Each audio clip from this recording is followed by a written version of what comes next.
competition, a showdown. And I think when we made it to that point, I think even Clay and I both thought, we're going to get a chance to go home and rest. We didn't though, but we thought we were. They were two of the biggest stars from the early years of American Idol. But when tens of millions of people watch, things change. It changed everything. And the reality is I remember more of my life post-Idol than I do pre-Idol. It's been 20 years of successful careers, and they're still going strong. You've waited 20 years for Ruben Studdard and Clay Aiken. Big Ruben Studdard and Clay Aiken on The Pulse. Guys, welcome to The Pulse. Another special show today. It's not often that I come in, well, that's a lie. It is often that I come in and I'm kind of fanboying folks that we have on the show. But I actually came into the studio today singing because I'm that kind of excited about the two guests we have on The Pulse today from season 2 of American Idol and so much more, because that's been 20 years. We've got Clay Aiken, we've got Ruben Studdard on The Pulse. How are you, gentlemen? Doing well.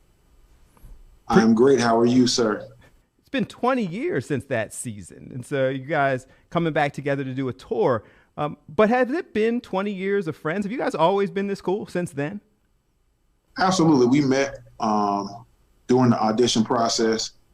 And I honestly, I think that everybody that ended up being a part of like the top 20, we all kind of like moved ourselves into kind of like a crew, and we ended up being the ones that made it the furthest. So but it has been 20 years, and it's, since 2002, we've all kept up because, before we made it to the top 12, they gave all of us these special telephones.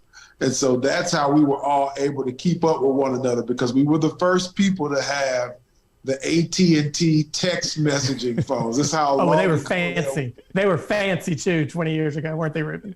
They had a tiny little color screen about this big and MIDI ringtones. We were running around downloading the fun, cool songs. But we all traded phone numbers, and he's right. We stuck there. I mean, I hated Ruben for about the first 5 years after he won. But after that, I was fine. So that is interesting, though, because you guys cool, kind of bonded, 20 years continuing to do things, but it came down to you two.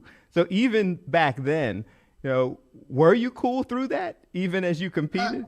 Because people aren't privy to the immense amount of work that we have to do to make it that far, like the amount of hours that are put in. And I think when we made it to that point, I think even Clay and I both thought, we're going to get a chance to go home and rest.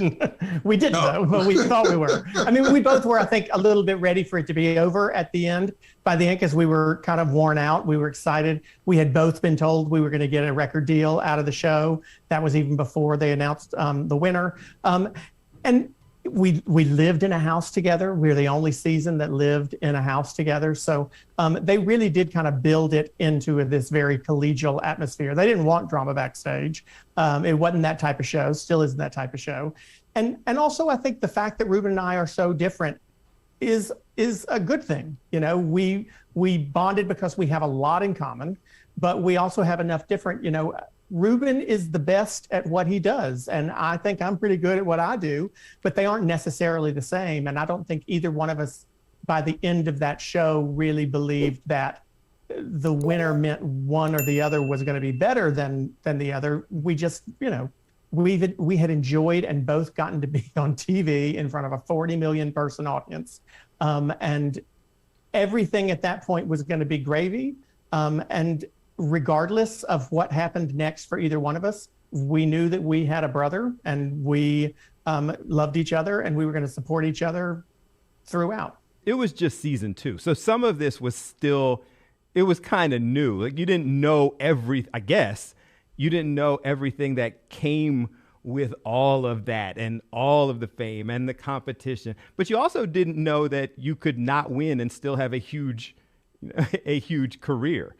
When we were on the show, the winner and the runner-up definitely had ample amount of opportunity to be just as exposed as the person that won the show. Like we understood the dynamic, so that's why I think that when we got to the end, we was like, woo, all right, well, I'm okay either way. Even though I'm glad I beat him, we were really okay either way. I think as humans, maybe we need to do this. I don't know. But psychologically, we feel like we must gauge an individual's success by comparing them to someone.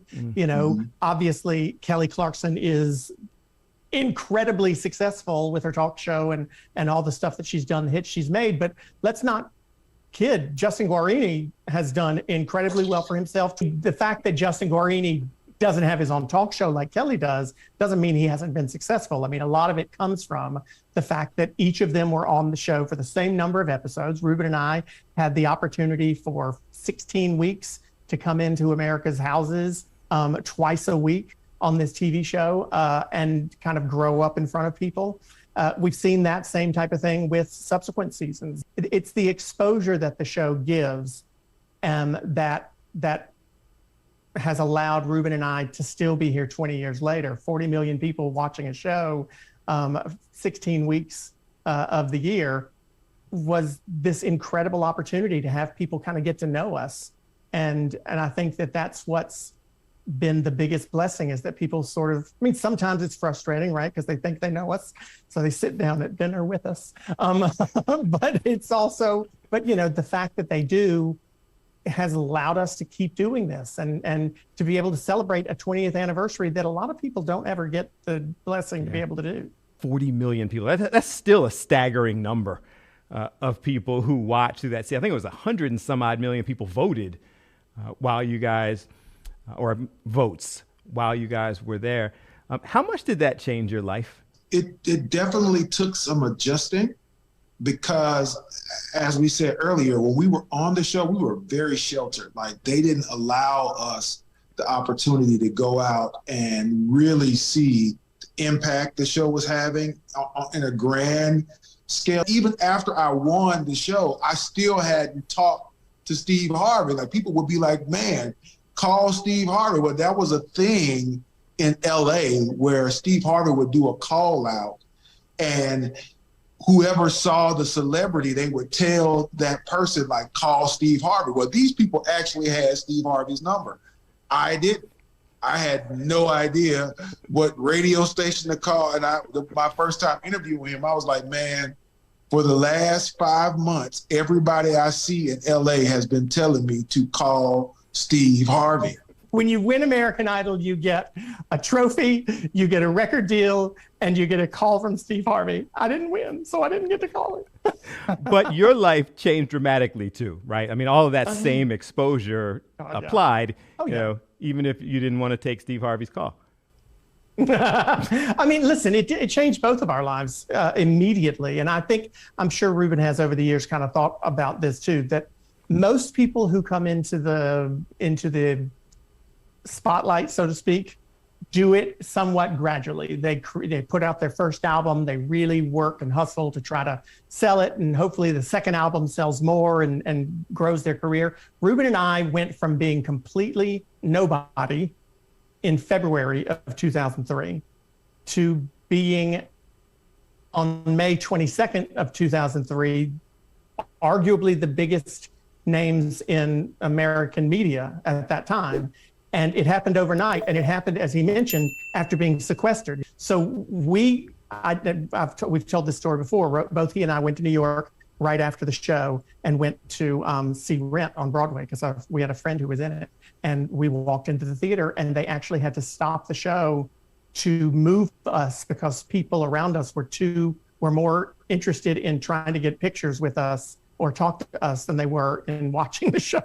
So they moved us to the balcony and put us in a box so they could put the show back on. It was crazy. I would not trade the exposure and the opportunity that we had on Idol for anything, but it changed everything. And the reality is, I remember more of my life post-Idol than I do pre-Idol.